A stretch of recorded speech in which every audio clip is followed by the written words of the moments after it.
everybody, it's Janine over at, where am I? Hi everybody, it's Janine over at Slow Happy Vintage, and one of my favorite things to do is to repair, repurpose, restore jewelry. When you collect jewelry, you end up with a lot of broken pieces or pieces that need minor repair, and it's really fun to restore things. And then sometimes you have pieces that are a little bit beyond repair, and I like to kind of remake them into something else. So some people have asked to have me share some of my repair work on video, and I thought I'd do that today. I'm going to start and tell you, first of all, the supplies that I use to repair, and then I'm just going to get to it and show you some of the things I'm working on. Here we are at my workbench with all of my favorite tools, and let me run you through what I've got here. So I always use some sort of like a placemat or something as a protective layer for the desk that I'm working on. Now, my favorite things are all things that I have purchased relatively inexpensively, usually at the dollar store or Harbor Freight, and then a couple things that I bought online. These are my favorite little pliers, and I will often sometimes use a curved one as well. I believe I got all of these at Harbor Freight, along with some little wire cutters. All of these things were just a couple of dollars. This is a nylon set of pliers in case there is something that's really delicate or a piece of metal that needs to be manipulated that I don't want to risk marring the finish on. Sometimes these can, they have little grippies, so they can mar the finish on some pieces. A lot of people use the E6000 or whatever. I prefer this super glue gel from Gorilla, not the regular super glue, but the super glue gel. This dries clear and it has a little bit longer of a setting time, so that if you get a stone in place and then you decide, oh, that's not really the right stone, or you need to move it or manipulate it, this doesn't set immediately, so you have a little bit of time to kind of play with it. Now, my other favorite tools are these miniature, I don't even know what you call these. I got these as a set from the dollar store, and they're just little tiny screwdrivers, and there's a pointed one and flat ones, and just I use all of these for various purposes. Along with that, I have toothpicks for applying glue and a lid of any kind to put your glue on. This is just a yogurt lid from Costco. Q-tips. These are, I don't even remember. I think I got these at a beauty supply place. They have a pointed end and a flat paddle end. I like them both for different reasons. Well, other things, little toothbrushes for cleaning debris out of rhinestone cups. And then I like to use acetone for final cleanup jobs. This one I got at the dollar store, and I love it because you don't have to pour. You just have to push this little plunger down and it will leave a pool of acetone in that little cup, and you can just dip your Q-tip into it. So that is a nice thing to have. And then lastly, or almost lastly, this is a rhinestone grabber. I believe they originally were used for people who do manicures to set rhinestones in nails, but it's just a little kind of a wax tip on one side and then a little metal tip on the other. This is perfect for grabbing rhinestones or pearls and setting them in intricate places. And then this I use to either tap it down or if I need to move it around a little bit. Other thing, I will occasionally use this gold tone pen. This is for touch-ups. It's not for changing the color of a piece or anything, but if you have something that just has a little tiny bit of wear on it, you can use this to touch up the gold tone on that piece. There's a special way that I use it to make it look a little bit more natural. than rather than just painting it on. It will look terrible if you just paint it on. So just giving you a warning about that. Then the other thing, a desk lamp. I do like to have it extra lighting, and for a lot of things, greater magnification. So I have this little thing. I think I got this at a thrift store. None of this is expensive. It's very fun to work with. And let's start with harvesting some stones. I like to keep my replacement stones when I can in these little containers. If you've ever had a tray of stones fall over and spill all over the floor, you understand why you want to keep them in separate little containers. I have a couple of different places that I get stones from. I always want to try to use vintage stones when I'm working with vintage items, if I can. That comes into play particularly for collectible pieces like your Trafaris, your Weisses, your Eisenbergs. You want to keep those authentic, so you want to use correct the period stones for those. If it's something that's not marked and people have no idea what it's supposed to look like, I'll use more modern stones for that. But even so, I still like to try to use older stones when I can. So let me show you how I harvest stones to begin with. This is an old Florenza piece, and let me get closer here. Get some more light on there.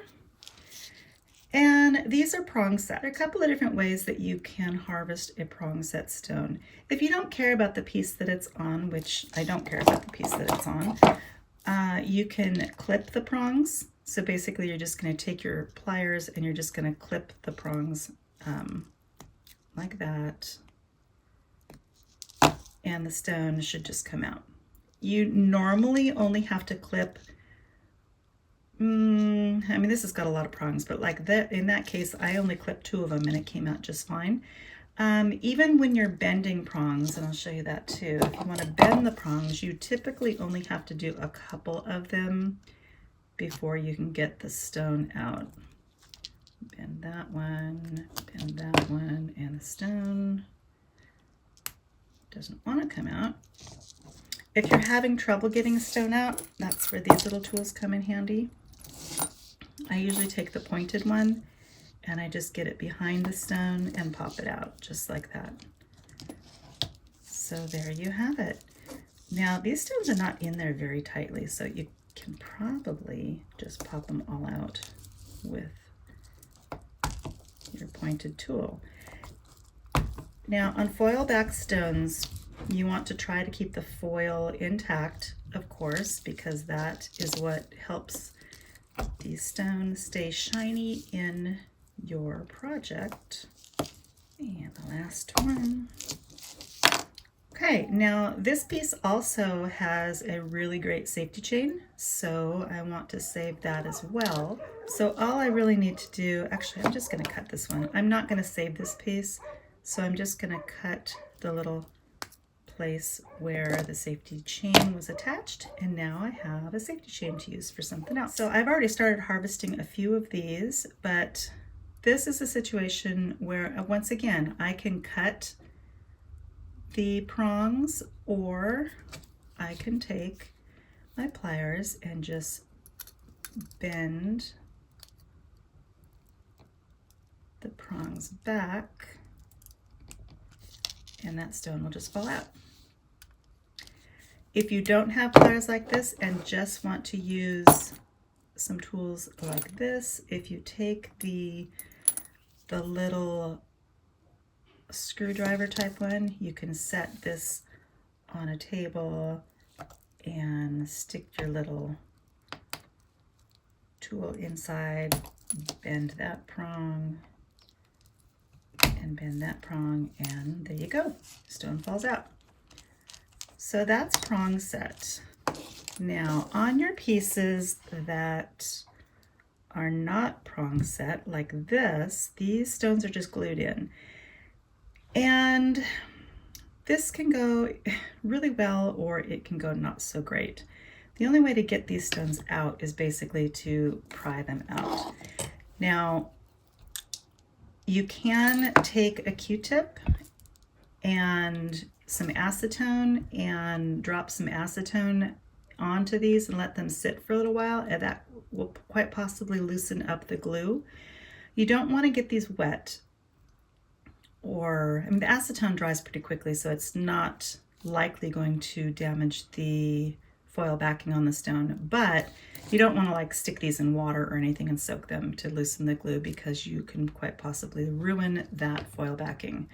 So once again, I usually take whatever tool, oftentimes it's this little pointed one, and I put this against a firm surface. And it's going to be difficult because my eyes are kind of far away, but anyway, you just poke and your stone pops out. So there's one. When I say poke, I'm getting behind, I don't know if you can see that, I'm getting behind the stone, poking it between the edge of the stone and the metal. And normally they just pop right out like that. So these are going quite well. You got to be careful though, because a lot of times when you do this, your stone can go flying. I've had so many fly across the room or jump into the carpet, never to be seen again. But it's usually a fairly simple process. And all of these are coming out with the foil pretty much intact. That one just jumped. Okay, and then on these stones right here, you can do the same thing. Get your little poker in there and they just pop right out with the foil intact. Or you can got to be a little bit gentle with the pliers because you don't want to damage the stone, but just grip it on either side and kind of rock it a little bit. And if it's glass, you shouldn't have a problem, but there you go. Okay, now I've got these little pink ones. I can take that. So as you can see, it's really not rocket science. Okay, so once you have your stones out, find a little container and stick them in a container ready for use. Same one. I like to keep pointed stones and flat back stones separate. And a lot of times I'll separate them by color or size or shape. It just depends on how you want to do it. Now it's up to you how much of what you want to try to save. Do I want to save this clip back? I don't know. It may come in handy. So I'm going to try to wrench it off of there. Yeah, it came out pretty good. So then I save clasps and things like that in a different little bin. One thing I didn't mention is I like to keep a box of what I call harvestable things or harvesty things. And it doesn't really have any rhyme or reason. It might be something that I found that was interesting that I might want to use in something. This is a Trifari single earring, and I'm keeping it for the pearls because Trifari pearls have a different luster than other pearls, so it's a good idea to hang on to any of those for replacing on Trifari pieces. It could be chains, it could be beads, it could be, you know, I just had a project that I needed some bead caps for, and I happened to find the correct bead cap in this box of mess. So this is just broken stuff that I have collected from pieces that I've worked on, or sometimes I go specifically to a thrift store that has bins of bits and pieces, and I look for specific colors of stones or sizes, and I throw them in here for use later. So, oh, and chains. Chain pieces become really important when you're doing repair, bails, just clasps, any sort of thing that you think you might need. The next few things I'm going to be showing you are video clips from the suitcase of vintage jewelry that I bought that I ended up having to do some repairs on. So I'll show you those, and then we will do a couple more repairs from some other things that I found. So usually what needs to be done is the old glue should be removed a little bit from whatever it is you're fixing. So I usually just take a little screwdriver and kind of get as much of that glue off as I can. Because what happens is if you put new glue onto old glue, sometimes the old glue will give away and then you lose your stone. So it doesn't take a whole lot to get a clean surface area for gluing things back on. This one is missing 3 little heart pieces, and luckily I found heart pieces. So that looks about right. Now, these are the little stones. I believe they just go on. Let's see how they're gonna go. And that one goes there. Okay, get some glue on a toothpick and apply. It doesn't take much of this glue to make things stick. And I do like it because it is a gel and it doesn't adhere immediately. So if you need to move a stone around, you have a little window of time to do that.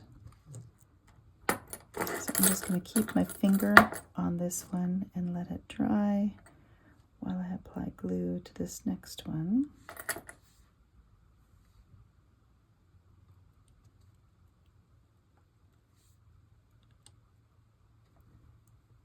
Okay.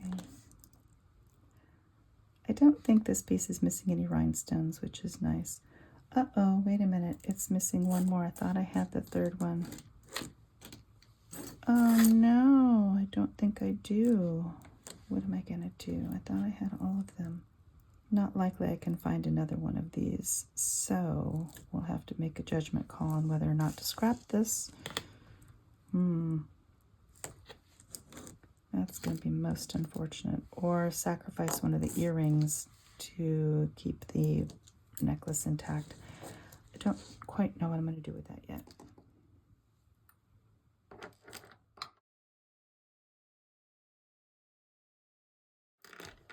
Okay, and then this one just needs to have that little piece put back in. Now, when you are working with filigree and these delicate little flowers, you have to be really careful, because if you push too hard or do something wrong, you're going to break something. It is helpful to have all kinds of little tools at your disposal, because this glue needs to come off. Okay, now all I'm doing is putting a little glue on here to put this little piece back on.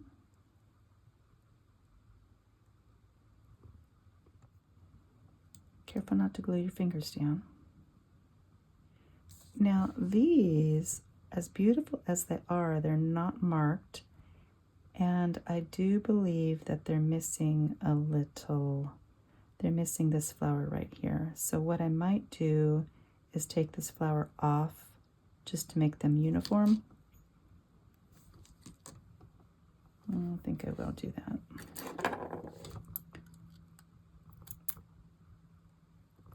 Don't think I'm going to be able to save the flower, but I can try to get some of this glue off.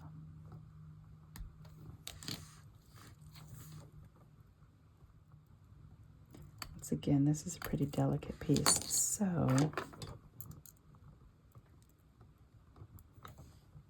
got to be really careful.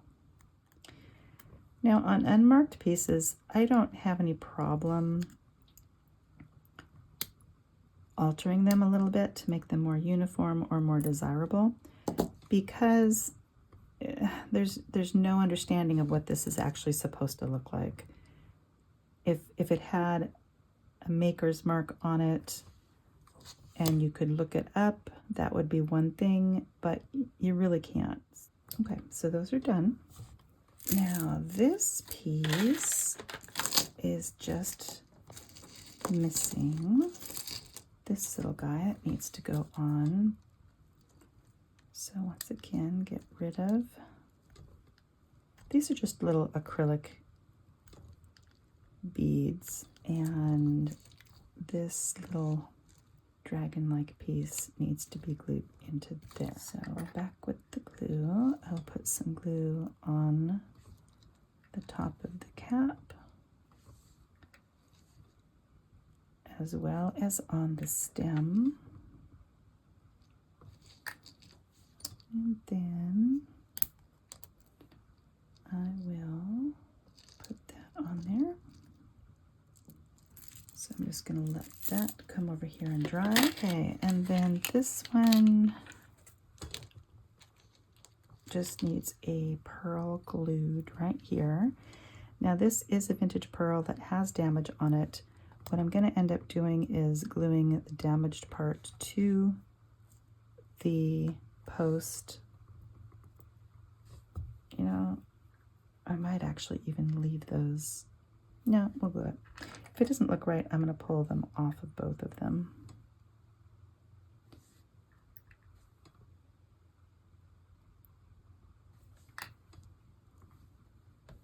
Be very careful to put the damaged part down.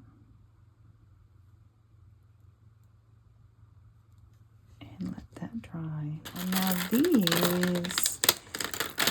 this little pearl necklace is too damaged. It's going to be a craft piece, but I want to keep this clasp. So I'm just going to take the clasp off and save it.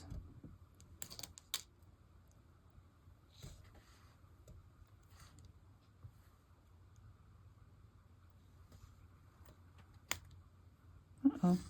Okay, that's going to be a mess. Those are all, oh, you know what? I might be able to use some of those pearls. This one I'll try to be a little bit more careful with. But sometimes it's inevitable that things break. You almost need like a magnifying glass or something when you're working with some of this jewelry. Okay, so this clasp I will save for another project. And this will go into a craft bag. And now this one, let me take a look. These pearls are actually in good shape. So this just needs to be reattached to here. And that should be an easy fix, provided nothing breaks.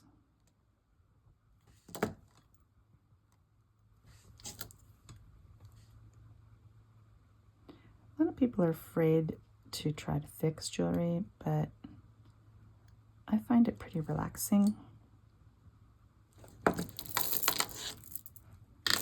Okay, let's see, is this missing anything? No, it's not. That's actually kind of cute necklace. Now these are not marked. Oh, they are marked. I think they're Hong Kong. No, they just say patent pending. And I just feel like they need something in the center. So I'm going to look through my storage, my harvest box, and see if I can find something to put in the center of those. I'm going to make a mixed metal design here. So I'm going to take this piece off.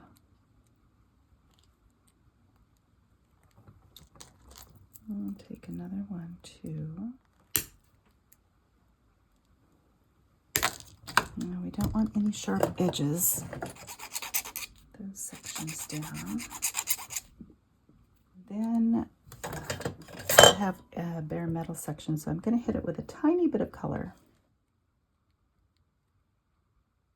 I'll touch up that section and this section.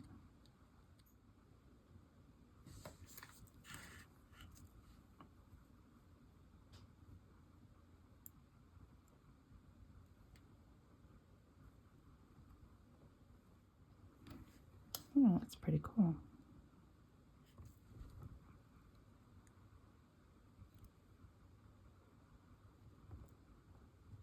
Oh, what do you think about these? I think those are pretty cool. So this is just an old earring that didn't have a match. So I'm using these parts for other things. That needs 1, 2, 3, oh gosh, 5 stones. But those are pretty easy ones. So let me dig into my stash and see what I can find. Okay, so this is the perfect size. Can't remember where I got these. Don't remember if it was Mr. Stone's or if a friend of mine gave them to me. This little gem grabber I bought on AliExpress, and they are perfect for setting rhinestones.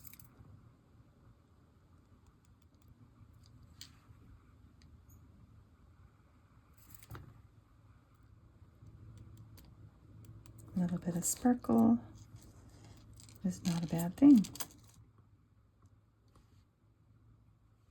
Now, after the glue is dried, I will go back and double check that there's no glue residue on the outside of the stones, because that will kind of cloud them up.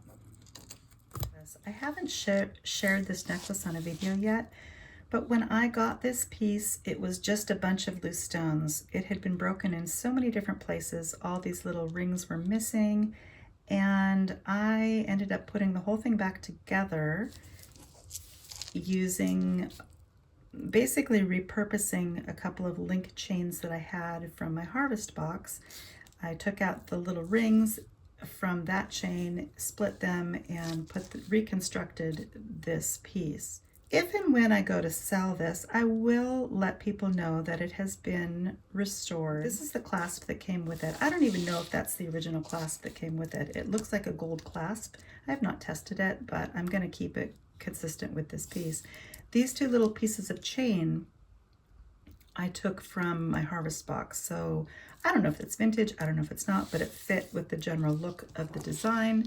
So it will be disclosed that this is a refurbished piece. It's really beautiful. It's just glass, but it's very, very old. I don't know if you can see how well you can see the pieces in there. Just really beautiful. A couple other things that I did that I wanted to show you. This piece right here, I believe, is a Kramer. Yes, it's a Kramer, and it was missing its pearls. When I bought it, I didn't know it was missing pearls, and so I found it online and I saw, oh, it's supposed to have pearls in there. So I went ahead and I added pearls to it. And then on this piece, it was missing a couple of these little white balls, and I could not find those white balls to save my life. So what I ended up doing, and I actually like the way it came out better than if it had all white balls, is I took every other one out and replaced it with a pink rhinestone.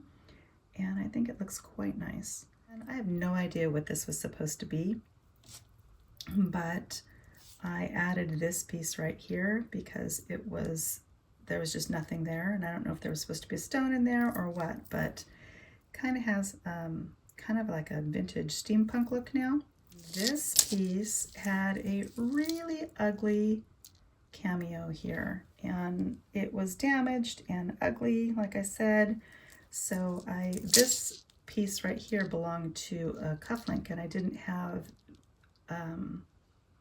the second cufflink, and so I thought it worked really well with that pendant. This was a vintage cha-cha kind of Carmen Miranda necklace. Now this necklace was almost 3 times this length, and I did not see somebody wearing something like that in this day and age. So I took the huge necklace and I turned it into 2 necklaces that are more wearable for today.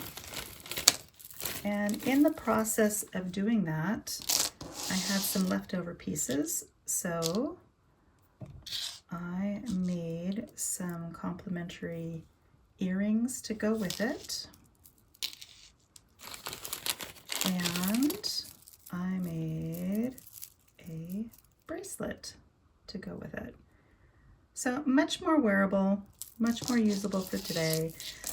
You could feasibly wear these together, but I think what I'll end up doing is selling a necklace and earring set and a necklace and bracelet set together. This necklace cracks me up because these are horse bits. A horse bit looks like this. So I'm not sure in the design of this necklace why they split them apart. It just doesn't make sense. This is also a very awkward length of a necklace. It's super long, and this type of necklace just isn't in style anymore.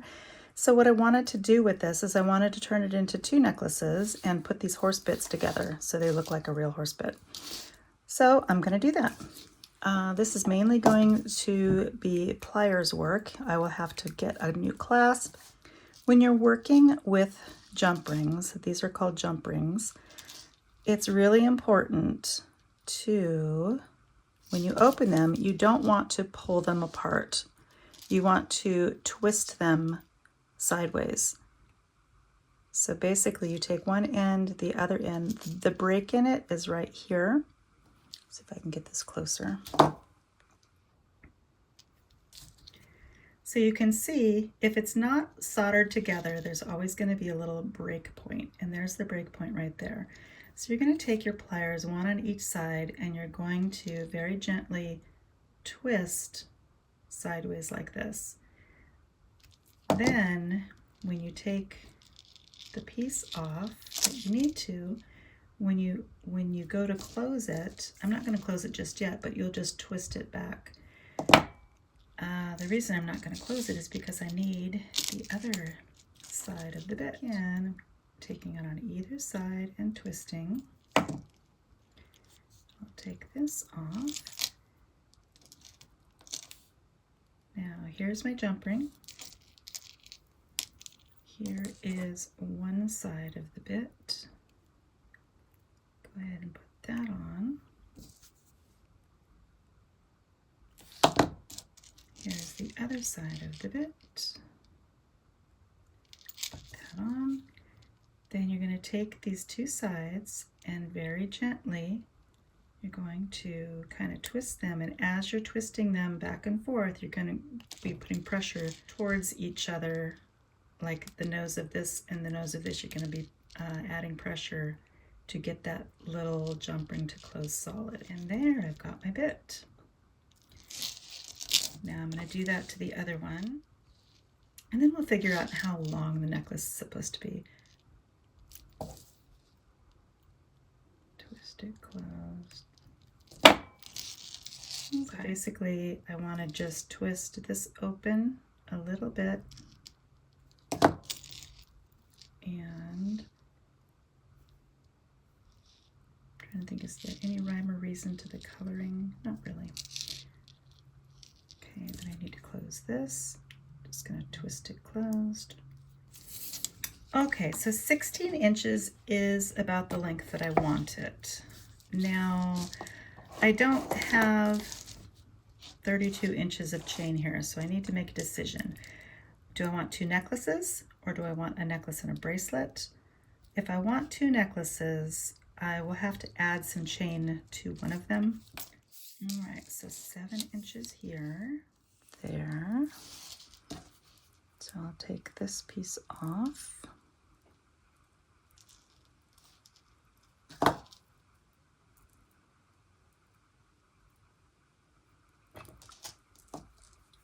And then we'll take a ring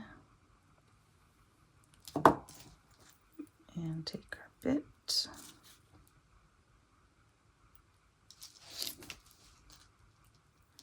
And then we want another 7 inches, but this one will be easy because I can just measure it against here, piece.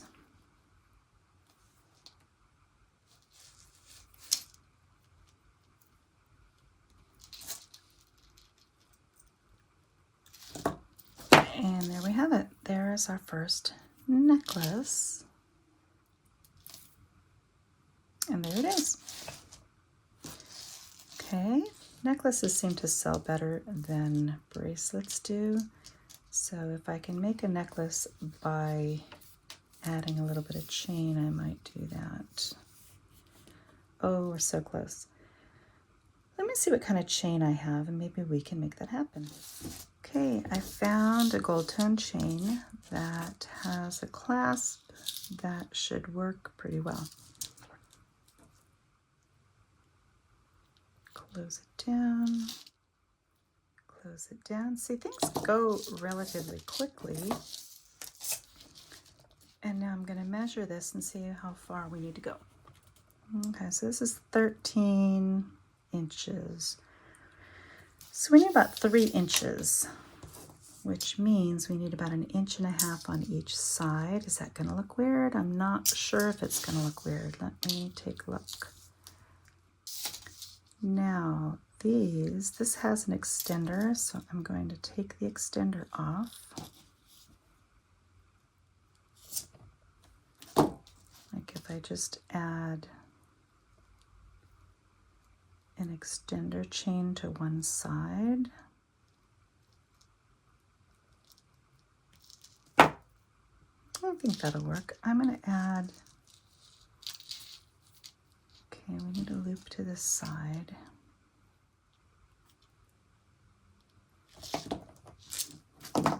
And then I'm going to add a little bit of chain onto this side as well.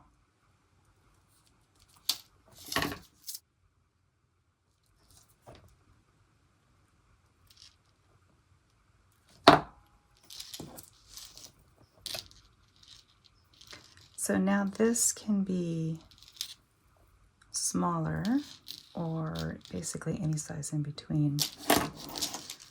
So this one can actually be, the smallest will be 15 and the longest will be almost 17.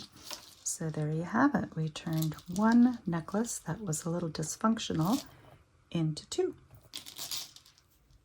That's how I do a lot of my repairs with jewelry. If I didn't cover something completely enough, or if you have questions about anything, please leave your questions in the comments. I'm always happy to talk about jewelry. Or you can email me at slowhappyvintage@aol.com. And I'm happy to answer questions. I don't always have the answers, and what I do and the things that I use may not work as well for other people, but I'm always happy to share in the discussion about jewelry. As always, please give this video a thumbs up, share with your friends. I think I want to do a giveaway when I have 800 subscribers. We'll do one at 800, 900, and 1,000. How's that? I really want to get to that 1,000 mark. It's just kind of a goal of mine.